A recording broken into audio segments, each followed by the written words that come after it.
Thank you, everybody. Thank you so very much for being with us here today at this episode of the MirYam Institute webinar. We're delighted to welcome to the MirYam Institute Lieutenant Colonel Yochai Guiski. I hope that I'm pronouncing that name correctly, Yochai. Am I?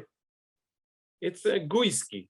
Guiski. Okay, thank you very much. It's a pleasure to have you with us. And before I get going, I just want, as ever I do, to express my profound thanks to co-founder of the Institute, Rosita Panini. Rosita, thank you for everything you do. Thank you very much, Alan Langer, our colleague in common, for bringing this together. And of course, thank you to everybody who is listening today, or if you are listening via the podcast or watching this on television via a postcast, we very much appreciate you granting your time and your attention to this topic. Today, I am joined by Lieutenant Colonel Yochai Guiski. He is a 23-year veteran of the Israel Defense Forces. He retired in 2020 as Lieutenant Colonel after serving in the Israeli military intelligence. Yochai served in various roles, including within the coordination of government activities in the territories, or COGAT, Strategic Planning Division, and the Ministry of Defense, Politico-Military Directorate. He's an expert in international affairs, the Middle East, and national security, with hands-on experience in devising and executing strategic planning at the highest levels of Israeli decision-making. After his retirement from the Israel Defense Forces, he's published several articles relating to the US-Israel and US-Russia relations, which we'll be talking a little bit about today during this conversation. Yochai earned a master's degree in international relations with a focus on security studies from Tel Aviv University and a bachelor's degree in economics and management from Tel Aviv University. So Yochai, thank you so very much for joining us at the MirYam Institute. We're very, very honored to have you. Welcome to our cadre of experts. It's a real pleasure. I've read your papers and I found them extremely, extremely educational, interesting and insightful. I'm looking forward to delving into one of them during the course of this conversation. But before I get going, could you tell us a little bit more about your background and particularly how it pertains to this conversation, which is going to focus on Hezbollah and Hamas?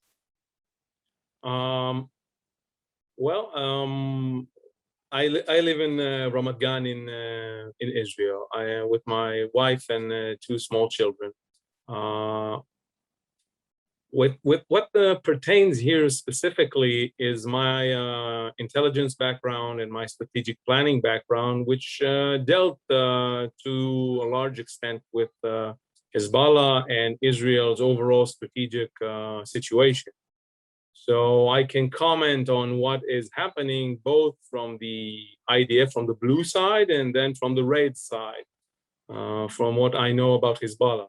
So I think it provides for a unique perspective because not a lot of people have done both sides of the fence. And I hope this something will be entertaining and insightful. Absolutely. And also, I just want to tell the folks who are listening live, you do have the opportunity, ladies and gentlemen, if you wish to engage here, we're going to try and bring you in. We also have some questions that were pre-submitted that I'll loop into my questioning. But if you do want to ask a question of Yochai, I know that many of you are wondering what are the ramifications from the operation in Gaza vis-a-vis a future conflict with Hezbollah in southern Lebanon. If you have questions to ask, please pitch them in the Q&A section of your Zoom interface, or you can do so in the chat, or you can proverbially raise your hand. But please do not be backward in coming forward because your questions will enrich our conversation. So with all of that having been said, Yochai, I would like you, please, to assess for us the takeaways of Operation Guardian of the Walls. What are some of the IDF's successes, please? Well, the IDF, first and foremost, executed its plans, I wouldn't say to perfection, but very timely and very efficiently. Most of the times, it takes a while to get the system going, to get all the things together, to find the right tools and to bring them all online at the same time and have an effect. What the IDF did was, from the start, it hit the ground running. And that was a very good lesson learned from past conflicts, where it took even some days before the IDF could have bring ground forces and attack capabilities and intelligence capabilities, and everyone got on the same page. So that was a very good lesson. And the second one is that they had a preset set of targets, which then they could pick apart very rapidly, and even have some sort of surprise for Hamas, trying to get their fighters into the tunnels and then bomb them out and killing a lot of them. It didn't work out as much as the IDF would have wanted, but as you can see, there are a lot of things that happened simultaneously.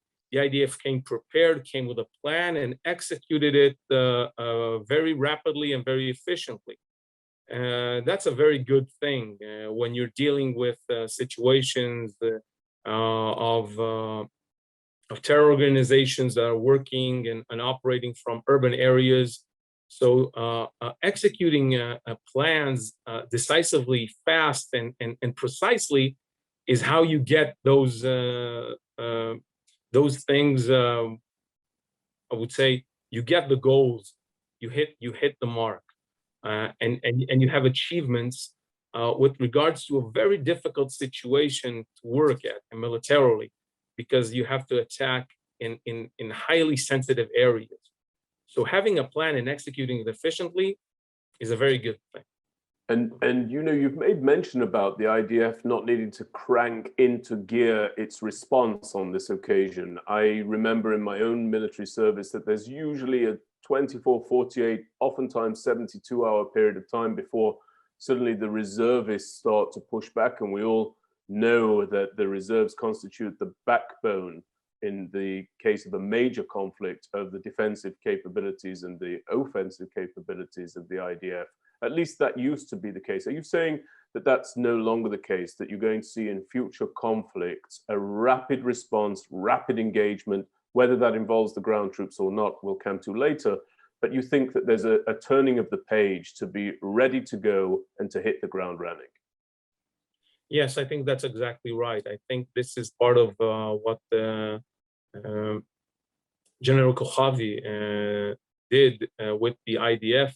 It's turning it into a much more agile force that can work very rapidly and not be constrained by the need to have reservists on, but to move on really fast and really precise.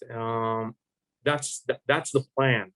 And I think that what happened in Gaza is a good example of how that can be executed to what I think the top brass of the IDF would be pleased with. So you've actually, that's a good segue, Yochai. You've written in your article, and I encourage everybody to read the article. I know we sent it out in advance of this webinar, but it can be found on your profile page on the MirYam Institute commentary section under the experts tab. You've said the following, that now is the time to examine the wider implications of the latest chapter in the decades-long conflict between Israel and its enemies, especially vis-a-vis Hezbollah in Lebanon. So, Yochai, why is the aftermath of the Gaza campaign the right time to examine the threat and the IDF's response, the threat emanating from Hezbollah and the IDF's response to Hezbollah in the case of a future conflict? And the question may seem obvious, but as much as one might like to extrapolate from a campaign in the Gaza Strip, the enemy and the terrain, the circumstances, the geography, the international political viewpoint, everything is different when it comes to Hezbollah in southern Lebanon. So why does Gaza act as a good time, or the conclusion of the conflict in Gaza serve as a good time, an optimal time to examine what might happen with Hezbollah?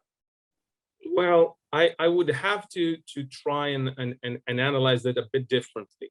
Please. Strategically, what you said is absolutely correct. The entire circumstances of Lebanon and Gaza are completely different. This is a country that has a terror organization within it and doing what it wants, a country that is in crisis, an economic crisis, and the world is trying to save it.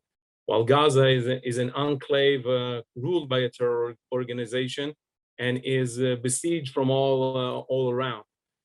Having said that, if you look at it from an operational view of how the army, how the IDF is going to operate, the problem seems far more similar, because in both cases, you have someone that is trying to rain fire on the rear, on the home front, from populated areas, and doing so while trying to exact a cost of IDF maneuvering into that area. That is the operational plan of both Hezbollah and Hamas. So the question is, if we did well in against Hamas and trying to dissect its logic and prevent it from doing what he wanted to do, and possibly doing something that would deter him, I think that would be a good comparison. And the other part is, can we look at what Iron Dome did, how we did on defense, not just offense? And this is a similar, and this is also a similarity. Although I would guess the mass of fire that would rain from Lebanon would be much more than what we've seen from Gaza. So one of the other experts that we have at the Institute is a gentleman named Noam Tibon, and he retired as a major general in the Israel Defense Forces. And Yochai, his last position there was the commander of the Northern Formation with a specific focus on Lebanon. And during a series of briefings that we've had with General Tibon over the years, he has expressed very clearly that in the case of a future conflict with Hezbollah, the IDF will unleash massive destructive force inside Lebanon from the outset, as you've said here, against Hezbollah, but that force will inevitably have a destructive effect upon much of the civilian infrastructure inside southern Lebanon, precisely because it's housing Hezbollah's capabilities. I've been to intel briefings where we've actually seen the areas where weapons, caches of rockets, you name it, are within the homes of civilians there in southern Lebanon. Is that type of immediate response from Israel that you were referring to going to be of the scale that General Tibon's referring to? In other words, will it be swift? Will it be highly destructive? And you've actually written that based upon what took place in Gaza, Hezbollah should be very worried for its strongholds in Beirut and throughout Lebanon in the event of a future conflict. So will we not only see a rapid response, but will we also see a response that wreaks havoc even beyond strictly the Hezbollah dimension of a conflict in southern Lebanon? I would say these things. Even if the IDF were to target specifically, and there will be no collateral, no attempt even to try and target something that is not a specific Hezbollah military target, the level of destruction, because of what and how they operate and where they embed their weapon systems, where they embed their headquarters, that alone would wreak havoc on Lebanon, even without considering dual use or something like that, targets that may affect Hezbollah, but may also bring greater damage to Lebanon itself. So you don't have to attack anything but Hezbollah's weaponry to wreak tremendous havoc on Lebanon. And you don't have to target anything beyond that, and Lebanon would be mostly devastated. So I agree with General Tibon, but I'm saying it is because we are targeting lawful military targets that the damage will occur, not because we want to wreak havoc on Lebanon. It's because we want to take out the weapon systems, we want to take out the communication capabilities, we want to take out the logistical capability of Hezbollah to sustain its operations. And if you do that, then not much of at least southern Lebanon would be standing. Unfortunately, for the southern Lebanese that are living with such danger amongst them. So simply put, one cannot target the communication centers, the weapons centers, the warehouses used by Hezbollah without destroying the civilian infrastructure within which those are housed. Is that correct? It would be, I would say it would be unfeasible, and it would be unfeasible to do something like that. I would just say if you attack a weapons cache holding missile, can you control what happens? Even if you try your very best at targeting. And just to remember, you are doing so while they are firing thousands and thousands of rockets per day, not thousands of rockets overall like Hamas did, but per day at Israel. So they have to work very fast to take out the threat. They have to work very fast to take out those weapon caches, and that would create a lot of damage, a lot of collateral damage, unfortunately, as a result of dealing with, as I said, lawful military targets.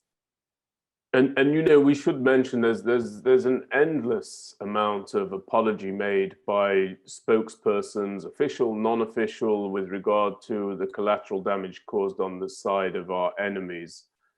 The reality of the matter is that those enemies, particularly Hezbollah, they are specifically targeting Israel's citizenry, our civilian infrastructure, our innocents. You know, one of the things I always like to express, Yochai, is that there's oftentimes made the fallacious argument that the rockets coming from Gaza are harmless because the Israel Defense Forces has the opportunity to target and pinpoint its strikes. It's precisely because the rockets are indiscriminate, precisely because at the point of launch, Hamas and Palestinian Islamic Jihad know that they have no control over whether they will land on civilians or soldiers or military installations or civilian infrastructure, that these weapons are so dangerous, so deadly, and were it not for the Iron Dome, of course, and passive defense, would cause much more damage in the home front for the state of Israel. Now, I'm going to talk about a number of things that you touched upon in your article that are very close to my heart, very close to the heart of the Institute. But there's one that's personally of interest to me, even beyond my work at MirYam, and that is the fact that the IDF did not perform a ground maneuver yet again inside the Gaza Strip. Those are your words, that the IDF did not perform a ground maneuver yet again. And then you go on to say the following. You say that Israel's reluctance to get into a ground maneuver in Gaza, despite the intensity of the conflict, will surely be perceived as weakness or at least hesitation in dealing with Hamas and Hezbollah's ground capabilities. Now, Yochai, you and I spoke in advance of this webinar, and I said to you that for years I've called for a ground incursion, a major ground incursion into the Gaza Strip. I was calling for it when such an incursion would have been one into which I would likely possibly be drafted. So I meant what I said, and I said what I meant. But I've now resigned myself to the idea, unfortunately with a heavy heart, that the policy at the governmental level and within the upper echelons of the Israel defense establishment is simply to permanently manage this conflict, but probably not ever to resolve it. So I've got two questions for you. Can a threat such as Hamas be effectively and conclusively countered in the long term without a ground incursion? That's question one, Yochai. And question two, if air power is predominantly what we intend to use, is that what we will limit ourselves to in Lebanon? And if so, will that also prove to be somewhat ineffective? So those are two questions I'd like you to tackle, if you would. And also, Yochai, just this is your first time here on the Institute. Feel free to disagree with me. If there's anything that you feel I'm wrong about, mistaken about, or reading incorrectly, we love to hear that from you as well. I would say that one observation before I answer your question. the issue of going into a ground maneuver in Gaza is not just about what are your aims, what are your targets, what do you want to get out of the operation. It is the question of what do you consider and what do you think the world would accept, because a ground war in Gaza that is designed to topple Hamas would be probably long, would be probably very, very destructive, and it would take a lot of lives, both on our side and on Hamas, on Hamas' side, and on the Gaza population, probably. So if we got, I would say, the firestorm of criticism in 11 days, where we were just using the most pinpoint campaign that has ever been made. So 100% of what we used in Gaza were PGMs, were precise guided munitions. 100%. This is something that I don't know if any other armed force has ever done on a campaign, on a major campaign. And we still got, I would say, our backside handed to us by the press and by the media and by politicians on various places on the globe. So trying to do something of that magnitude without the willingness of the world to say, okay, Israel, we get it. We get it that you need to change the situation, would probably not work, because I think we would be stopped, and we would be stopped not nicely. Now the question is, now for your first question on the ground maneuver, I have written an article about it in Israel in Hebrew, which I have suggested how to do a ground maneuver in a way that would maybe achieve the target without a major destruction of Gaza. I have pointed out that in the past, 40 years ago, when faced with the IDF around Beirut, Yasser Arafat decided that he would go into exile and left the city with his fighters to avoid the major destruction that would rain on him on the city. And I said that is after a month-long siege on that city. I would argue that maybe we would not have to go inside Gaza and root out Hamas in every street if Hamas were persuaded as a way by our military force that maybe leaving Gaza would be better for Gazans, better for Hamas but that's my out of the box thinking, and as I said, I didn't prepare for that question, but you raised it and I wrote about it. So the second question, if you can remind me. Just one moment. You have actually answered something that I want to get to. You're saying that in your assessment, and you're a military intelligence analyst by profession and training and experience, a ground incursion does not have to be removed as one of Israel's options. Is that correct? I think that I would say more than that. I think that the IDF would have to have a plan in place for a major incursion with the intention of toppling Hamas. This might be something that Israel cannot avoid. If Hamas develops weapon systems or something that will harm our home front, or do things that we cannot live with, it is what we say a necessity. We might have to do that, and if something like that were ever to happen, you'd need a plan, and you would need to prepare for that plan. Much as the IDF did execute a plan that it prepared in advance within this operation, a plan of this magnitude would have to be planned, and there would have to be exercised, the whole thing of how you prepare for a. And so the second part of my question, then I want to get into how the media campaign might affect our abilities to operate in Hezbollah, but in southern Lebanon against Hezbollah. But before I get to that, the second part of my question was quite simply, and you may have answered it, but I'll ask for a more direct response if I can. If air power is all that we will use in future conflicts, or predominantly what we're going to use, is that what we will limit ourselves to inside southern Lebanon? Okay, if it's all we're using in Gaza, is that what we'll limit ourselves to in southern Lebanon? And if so, will that be effective? I don't know. I don't know because if you were seeing the article just written by the head of the IDF operations, he pointed out some technological advances that would allow the IDF to operate within certain areas and attack very fast, very precise, a lot of targets at the same time. And that would make a ground maneuver and our defensive system far more capable and far more in southern Lebanon.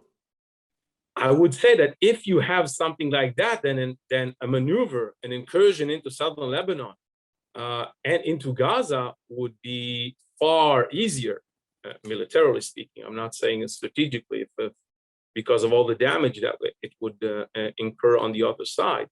But if you would have those kind of system in place, and according to what he's saying, this is the future, I would say that a ground incursion would be decisively on the table. However, in the current situation, when you still don't have all these capabilities in place, then the question of what is the cost of ground incursion into Lebanon and into Gaza, and just for reminders, these two lovely organizations, and I would say terror organizations, because that's what they are, when they get their hands on a soldier, they're holding them hostage incommunicado, and then using it as strategic leverage against the state of Israel. So these unscrupulous tactics by them make the price of a mistake during a ground maneuver far higher for Israel. So I would say that in Gaza, if you don't have to maneuver, don't maneuver, because that will only bring the ire of the world, unless you are really going to go for the jugular. And what about in Lebanon? And in Lebanon, I think we have a greater range of opportunities on where and how, because not all of southern Lebanon is built up areas, so you can maneuver in places that you have line of sight, you can have intelligence, you can have air cover. So I would guess that it will be easier to maneuver in Lebanon, and I would guess that it would be easier to decide to maneuver in Lebanon and in Gaza when the capabilities that the head of operation said and those technologies would be operational. So now I want to turn a little bit to the media implications of this.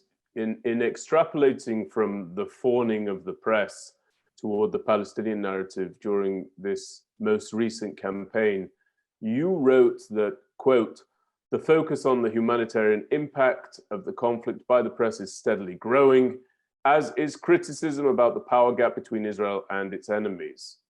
This trend could prove damaging to Israel in the court of public opinion and may serve Hezbollah as it seeks to present itself as the protector of Lebanon against Israeli aggression." So my question to you is that we do hear the statements of generals. I alluded to one from General Tibon. We hear the statements of politicians and even of prime ministers that they will destroy the enemy and so forth. But I want to know, could those statements actually be relied upon? We know that the IDF has the capabilities to bear them out, but do you think the political echelon will have the will to counter the threat from Hezbollah? I want to focus on Hezbollah, while absorbing criticism from the media. And after that, we'll come to diplomatic ties. Simply put it, yes. As I said, even if you go only after the weapons and the strictly weapons, the collateral damage would be immense. In not to talk about say communications and logistics and all the things that make Hezbollah and allows them to operate militarily. So I don't think there will, for 1 second, that there will be any leader in Israel that would say, don't attack the weapon caches, don't attack the missile silos, don't attack all those things that are raining down hell on our home front. So that is why I think that those kind of the destructive element of that would be very, very present. Beyond that, we have seen the U.S. administrations in the past that are telling Israel, okay, don't attack these and these kind of targets, don't do this and that, don't do in certain places. And we have to consider also another thing. When Israel is operating in the northern arena in Lebanon, there is usually cooperation with foreign militaries and foreign governments on the evacuation of their civilians from the area of fighting. So there will be probably this kind of logistic line of evacuating Americans and evacuating French and evacuating Italians and whatever through various areas in Lebanon that would be designated for their exit. So that would complicate things further, but it would also create the understanding within these countries, probably, I would say, that Israel is trying its best. It's very best not to hurt civilians.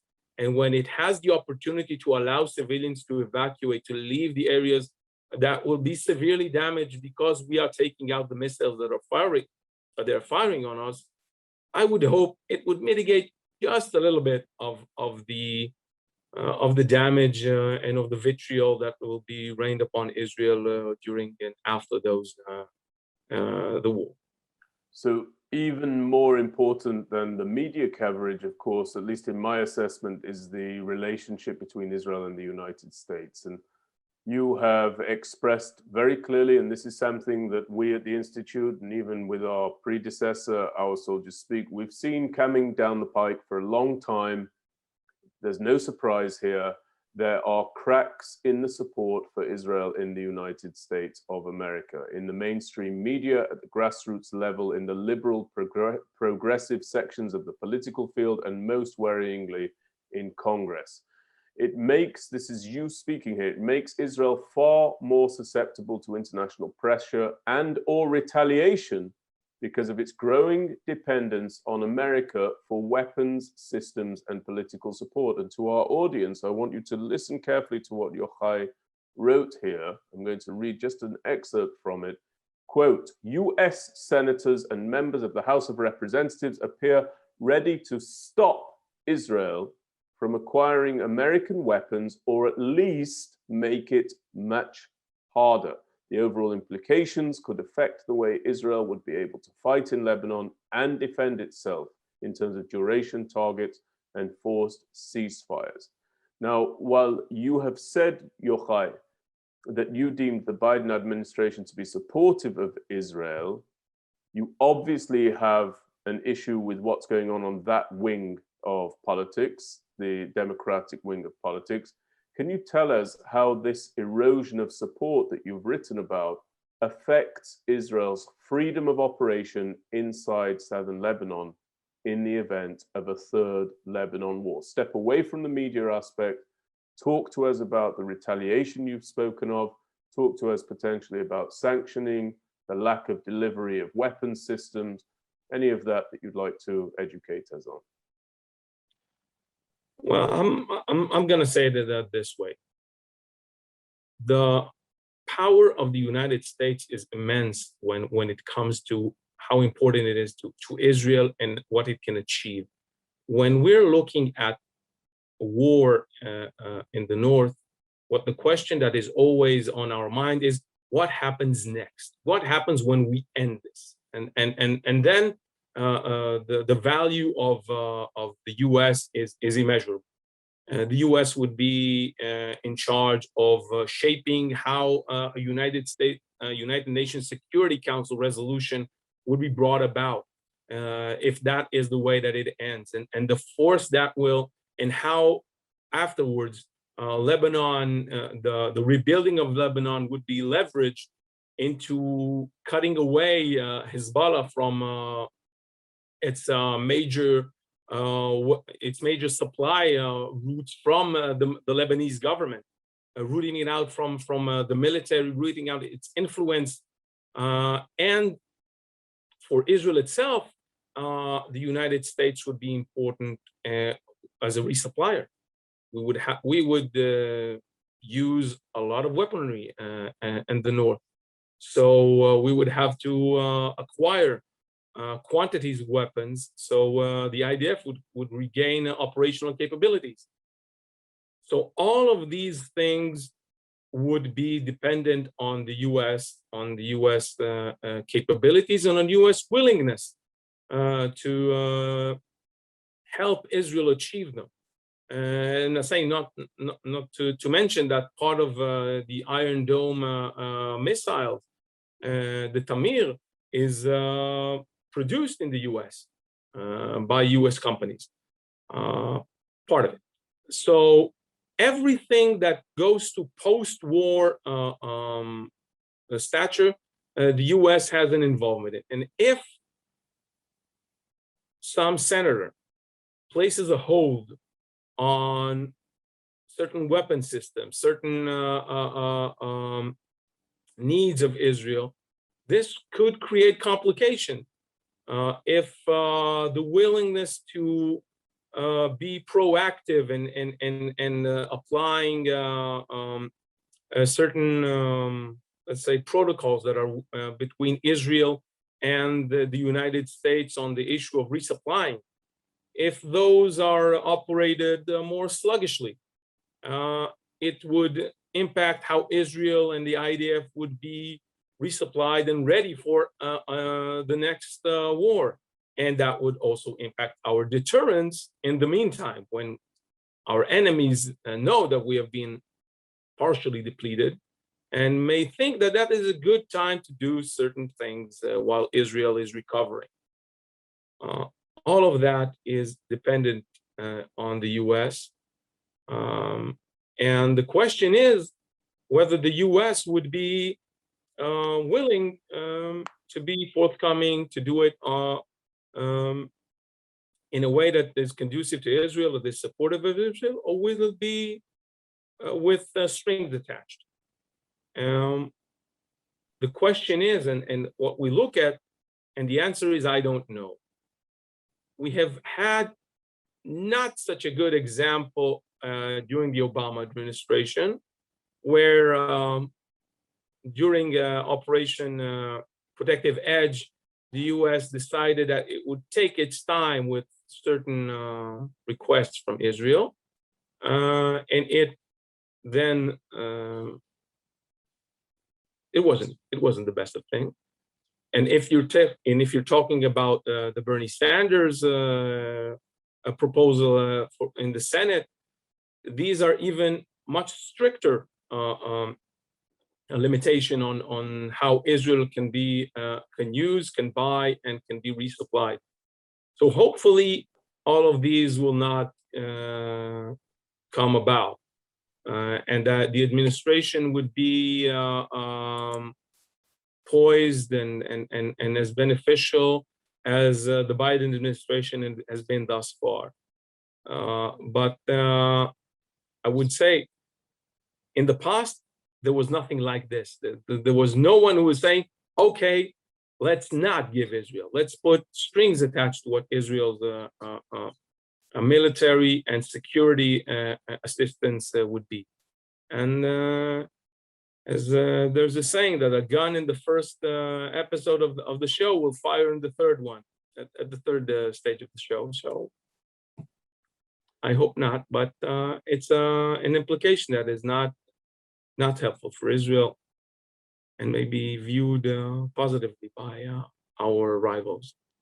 So I'm going to ask just 2-3 short form questions. I want to again make the listeners aware that they do have the opportunity to ask questions. We do have pre-submitted questions that I might get to, but please, ladies and gentlemen, if there's something you want to ask Yochai, do feel free to type it into the Q&A section on your Zoom interface or the chat section, or to raise your hand.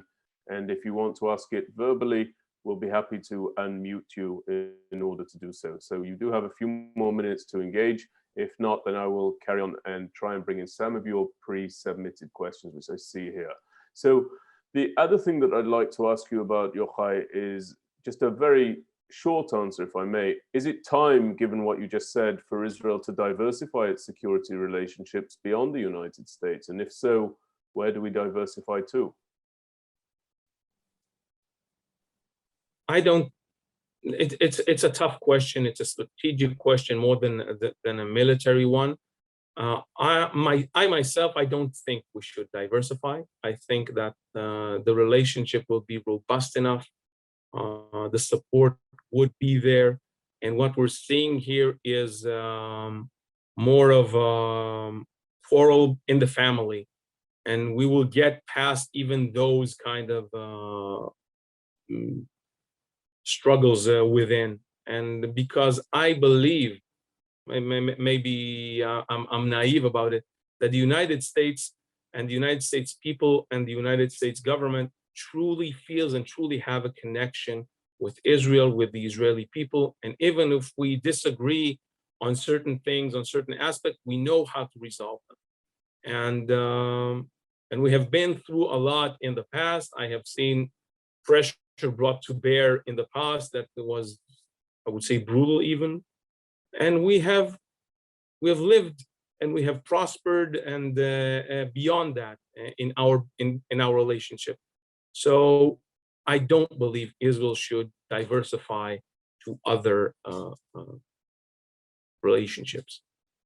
You know, I'll just say in response to that, from my perspective on this, I unfortunately politely disagree with you on this one, Yochai. I actually don't think it's a quarrel in the family anymore. I actually think that there is a major groundswell of individuals who are willing to speak out, educate, operate, orchestrate, organize in order to chip away at, in significant fashion, the relationship between Israel and the United States of America. And the great tragedy of it is that many of those who are powering that subversion are American Jews. Tragically, you mentioned Bernie Sanders in your response, and of course, that's somebody who regularly draws upon his Judaism as cover for his anti-Israel and, in my view, anti-Semitic policies. But I do want our listeners to be aware of something here, and Yochai, maybe you and I can come back and discuss this another time. You know, the Jewish people have known what it is to be driven out of our homeland, and we've also known what can occur when we seek to establish a home in lands that are not our own. But I think the epoch we're about to explore, unfortunately, is that which demonstrates what occurs when strands, just strands, but powerful and influential strands of the Jewish diaspora affix a target for destruction and damage upon the back of the one and only Jewish state. That is a major, major threat at the moment. And Bernie Sanders is not alone, far from it.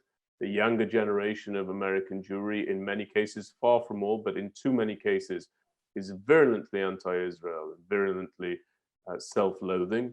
And I think that if we don't look at that threat square in the eye and see how rapidly it's approaching, we might end up being caught like a deer in the headlights when it finally arrives by way of a major political voice with the power to actually implement that which people like Sanders are suggesting. So that's just something I wanted to put out there, Yochai, and I hope that you will talk to me about that, and perhaps in a later webinar. The other thing I wanted to ask you is this, and then I'll move to the audience questions. Tell us about some of the IDF's gaffes during the Operation Guardian of the Walls. You made mention of that in your paper. Where could we have done better? I named two gaps. So one is always the movement of troops is always something that is problematic, because you have to move a lot of people to the front lines. You have to get the soldiers to the front lines, and that makes them vulnerable, as the enemy has longer range weapons that are precise. So we had several times in the past. We had an incident when Hamas took aim a few years ago at the bus of soldiers, and the soldiers just disembarked, and it hit only the bus and wounded 2 soldiers. And unfortunately, it happened right now. It happened during this operation as well. And a bus came along with the soldiers. The soldiers disembarked, and it was hit by an anti-tank long-range missile fired from Gaza. This is not good, because if, God forbid, it would have hit 2 minutes earlier, 15, 20 dead Israeli soldiers on a bus would have made this operation a lot harder, A, to sell as a success, and 2, to end, because and the IDF would have been compromised and compromised Israel deterrence, because it would have provided the enemy with a major achievement. And these are unforced errors that should not happen. We can do better at learning from past mistakes and not have these kinds of things happen. It may happen if a rocket or a mortar is fired, because you have to get people to the front, but an anti-tank, which is fired directly at the bus, I don't think a bus should ever be in a place where it can be directly targeted by an anti-tank weapon. The other one was, how do you prepare for targeting high value targets or high visibility targets, and how do you prepare for it? How do you set the information so the enemy won't have a field day and spread its narrative because of it? And the attack on the building that housed the AP and other outlets of the media became one of these incidents when we targeted, and they made a field day out of it. And the response of what was there came only a few days after it. Even Secretary Blinken had to say that he did not get the information of what Israel was targeting. I don't think that was the best of how you operate and how you release information and how you help the fight in the middle. So we have a question here from Julian, and he asks, how is it that Hamas was able to manufacture and or procure so many rockets, some of which were advanced, while under a partial blockade? Unfortunately, what is happening is that Hamas is able to reproduce some of the weapons and reuse or retool. Let's say that you let into Gaza pipes for irrigation. So those pipes would be then repurposed by Hamas to make rockets out of. And they are smuggling them within, and they are smuggling when Israel gets humanitarian, I don't know, any humanitarian cargo into Gaza over the years. Some of it was, and you even saw Israelis helping Hamas in this and for money, and getting contraband into Gaza. Would it be communication capabilities, surveillance capabilities, and the basic materials that are used for making the bombs? You cannot have that. They don't have iron or steel in Gaza.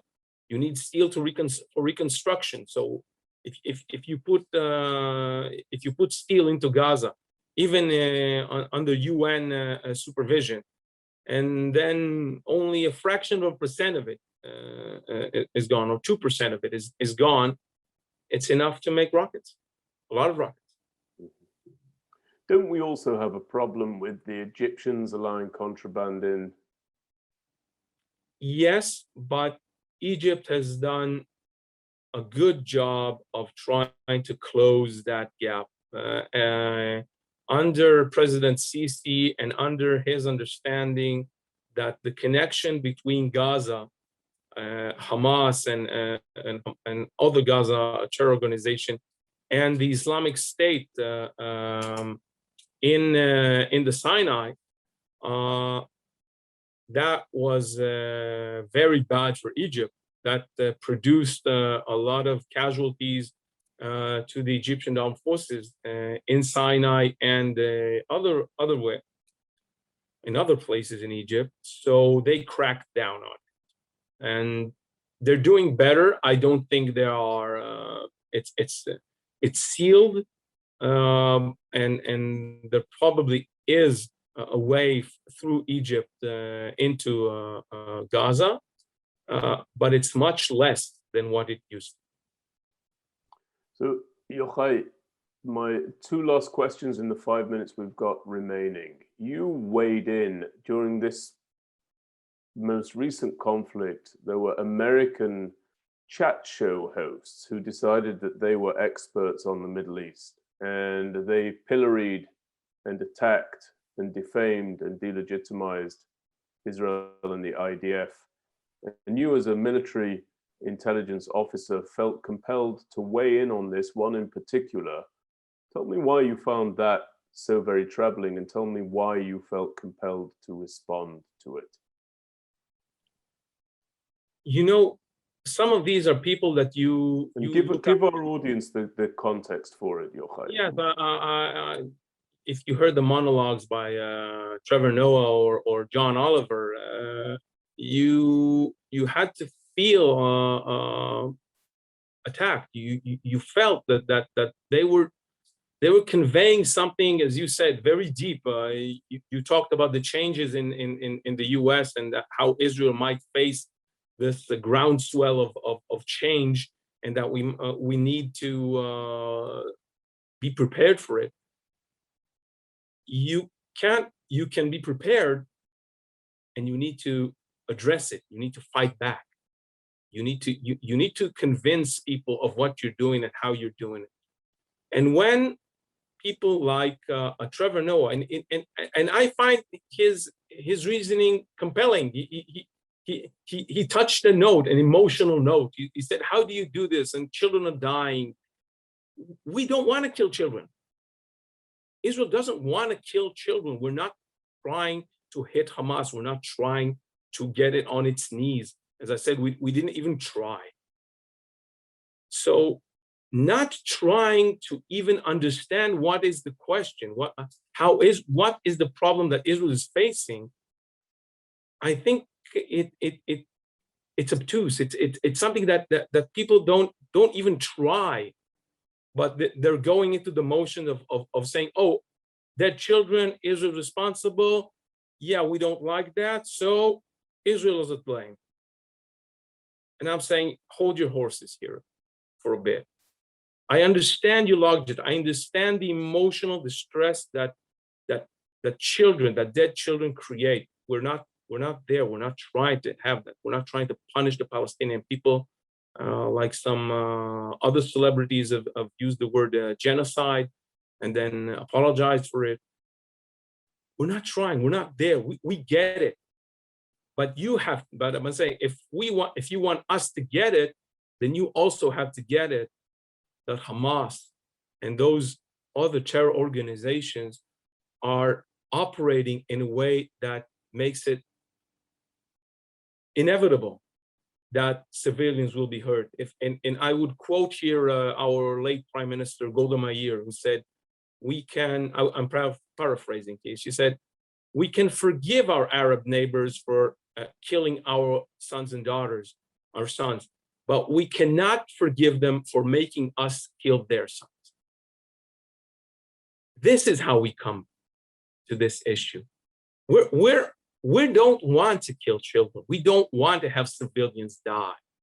And trying to put that and trying to blame Israel, trying to put blame on Israel, trying to put Israel that it did it on purpose or made war crimes, I think that is outrageous, and it made me I had to try and address it.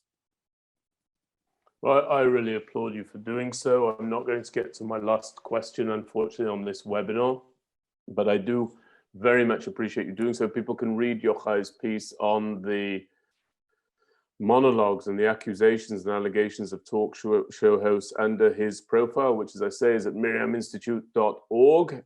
Underneath the commentary section in the experts tab. You should look for that. Yochai, I just want to say on behalf of me and on behalf of Rosita Panini, co-founder of the Institute, and of course everybody who's listening, we're very, very grateful to have you here. We're delighted to welcome you to the MirYam Institute. I've got the sense that you're going to be a prolific producer of opinion pieces.